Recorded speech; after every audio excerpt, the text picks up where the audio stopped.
ก็ยังยิบย่างอยู่นะเพราะว่าน้องไอ้บ้านสันสันว่าสันสันสิ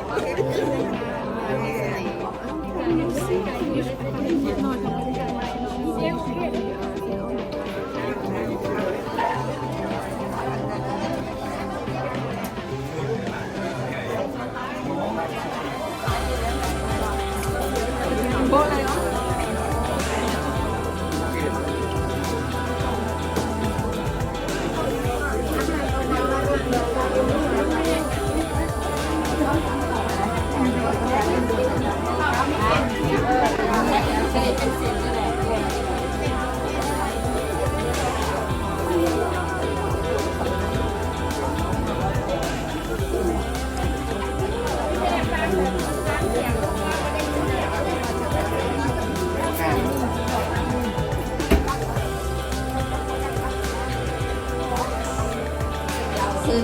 เดินน้ำไหลก็อยู่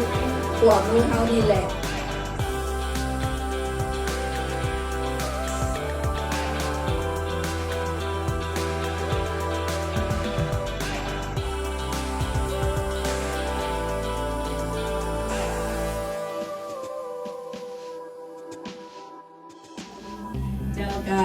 ก่อนอื่นข้าพเจ้าเองก็ขอสบายดีเนาะเนาะทั้งคณะบริหารอดีตประธานคณะบริหารทุกแขนงการเลยเนาะเนาะก็ปีใหม่ฟ้าใหม่เขาได้จะขออวยพรเลยเนาะปีใหม่ฟ้าใหม่ลาวเฮาที่2025นี้ก็ขออวยพรใส่ให้ทุกคนนะที่พี่น้องของสมาคมสตรีลาวเฮาซึ่งเพิ่นได้มาประชุมร่วมหน้าเฮาในมื้อนี้หรือบ่ได้มาที่อยู่ทางบ้านก็ตามก็ขอให้ทุกคนจงมีโชคมีชัยสุขภาพแข็งแรงไปทางใดก็ให้มีคนหักไปทางเนื้อก็ให้ห่างให้มีให้คิดแจ็คพอตและก็อยากให้มีโรคภัยไข้เจ็บเราคนนี้เราให้ภาพแท้งกันสามัคสามัคคีกันจังแบบนี้ต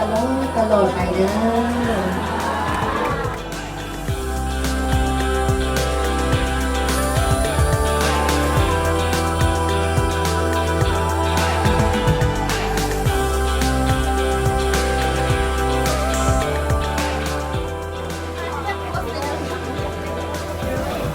เดี๋ยวคนทำไหมแกทำยัง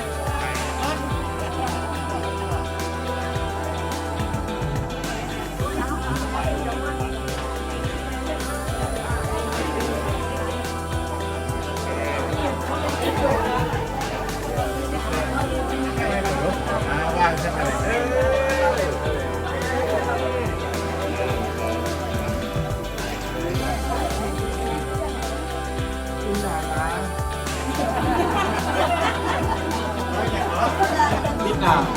กินหนามา